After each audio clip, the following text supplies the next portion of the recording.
Hello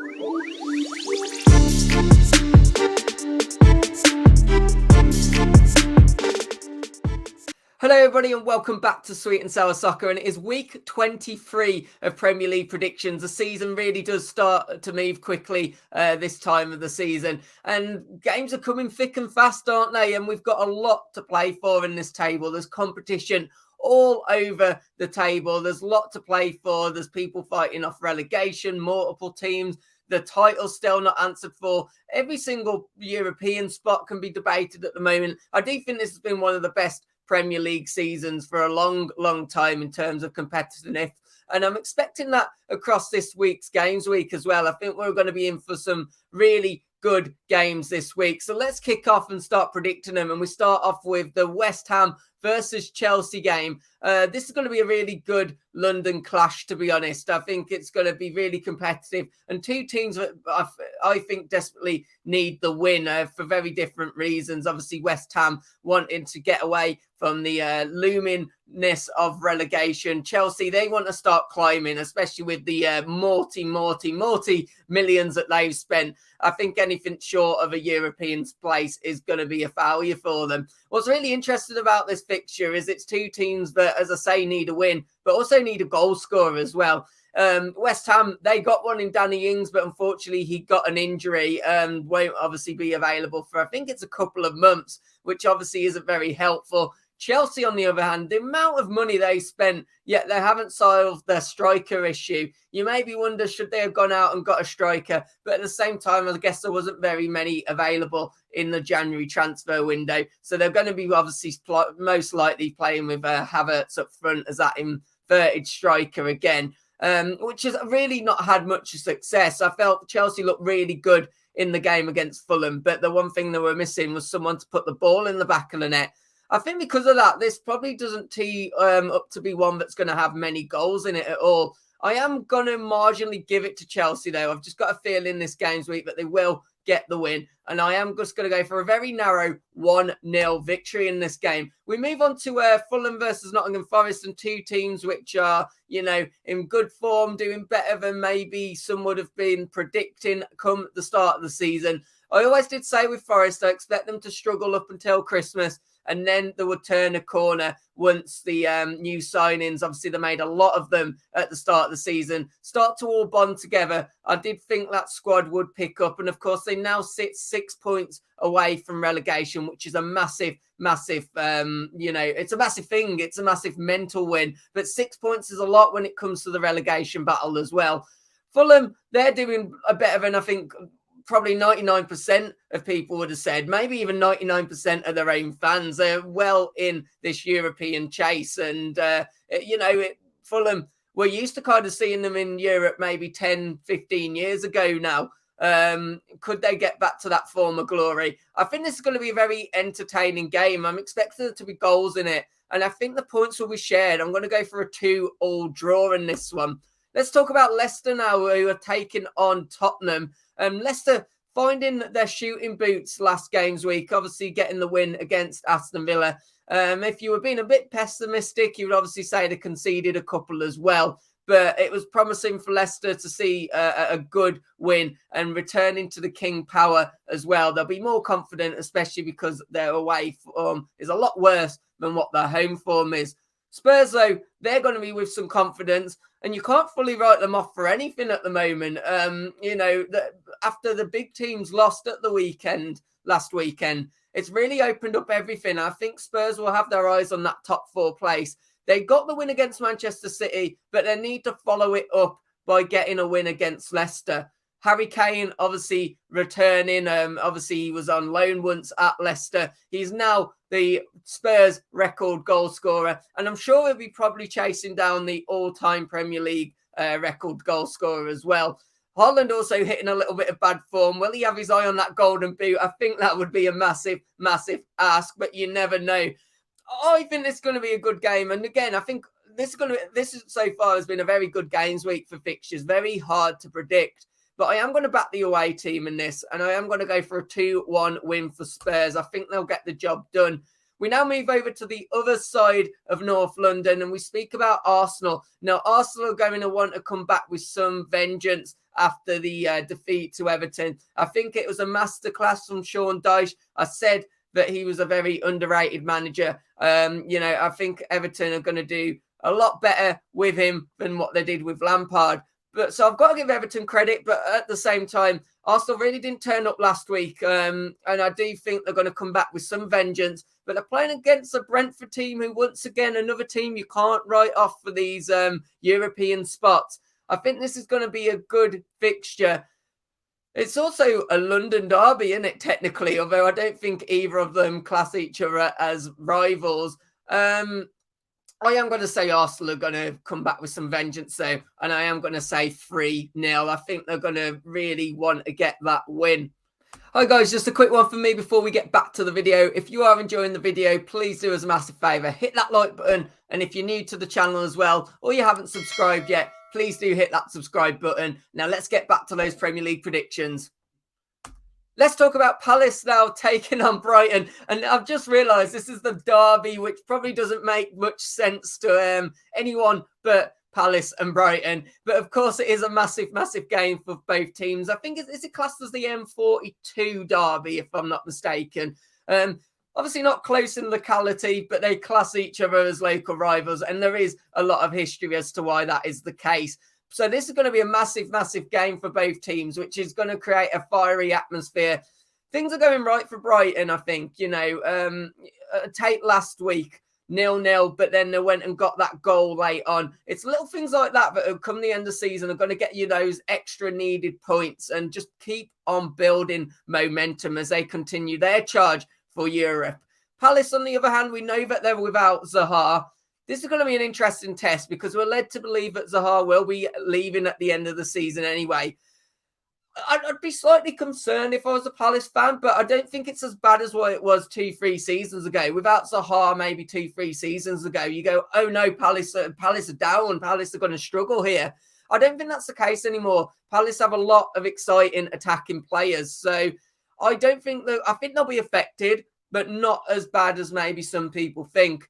This is going to be a fiery one. I think both teams will score.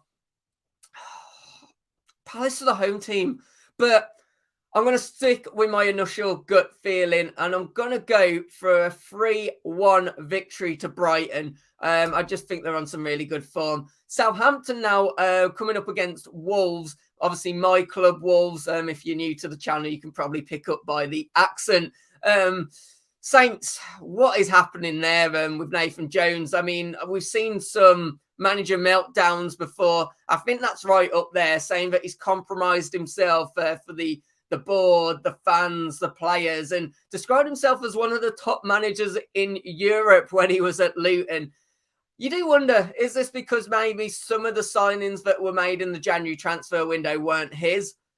But if that's the case, look, you're now managing in the Premier League. You're not going to get full control of everything. At the end of the day, even some of the top managers, I imagine Graham Potter, who's at Chelsea, didn't have full control of everyone that's Chelsea's buying. The same probably even goes for the likes of Pep and Arteta. And they'll probably they'll probably get some say. But it's not going to be like Luton. You're not going to get the ultimate say when you're in the Premier League. That's just the way that these Premier League clubs work. So, interesting, but not great, especially after a huge defeat. And that's obviously put his job into some question. Talking of huge defeats, Wolves pulled off a massive shock when they went and hugely defeated Liverpool 3-0. Wolves, fantastic, really struggled for goals this season. Looks like things are starting to now click under Lopetegui. And that means that the team and also the 3,100 travelling fans will come with some confidence.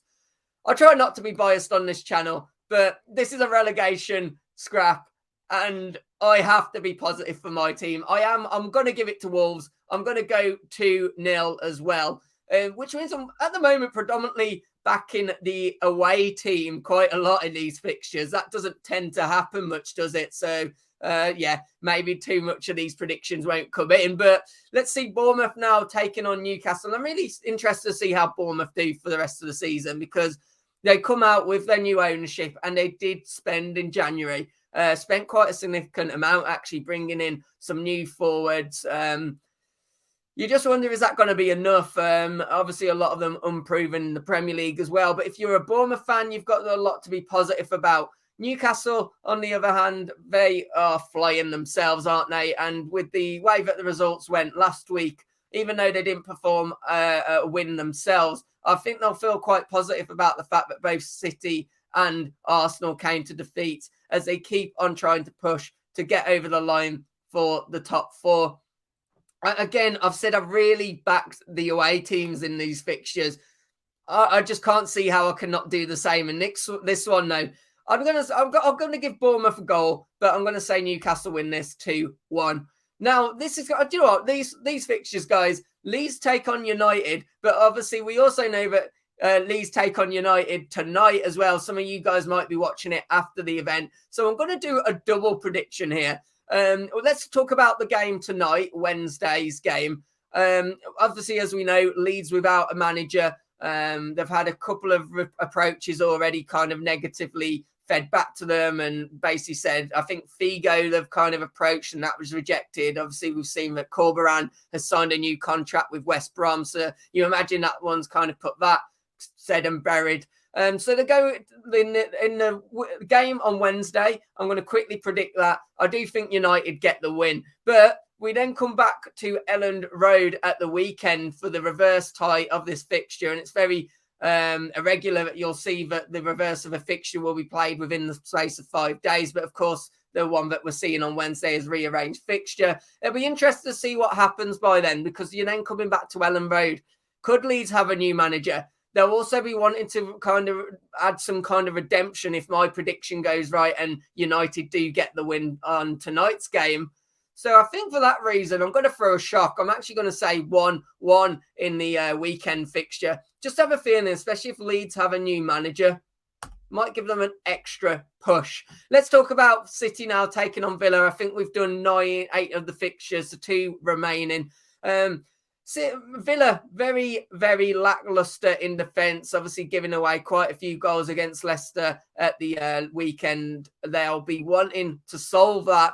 But City will be coming back with some vengeance as well. They've gone through a poor run of games. You do wonder what, with everything that's going on in the background, how much will that affect them? I'm interested to see, because as we know, City potentially does even talks of them getting deducted points, removed from the Premier League. It looks like they've been naughty boys when it comes to financial fair play.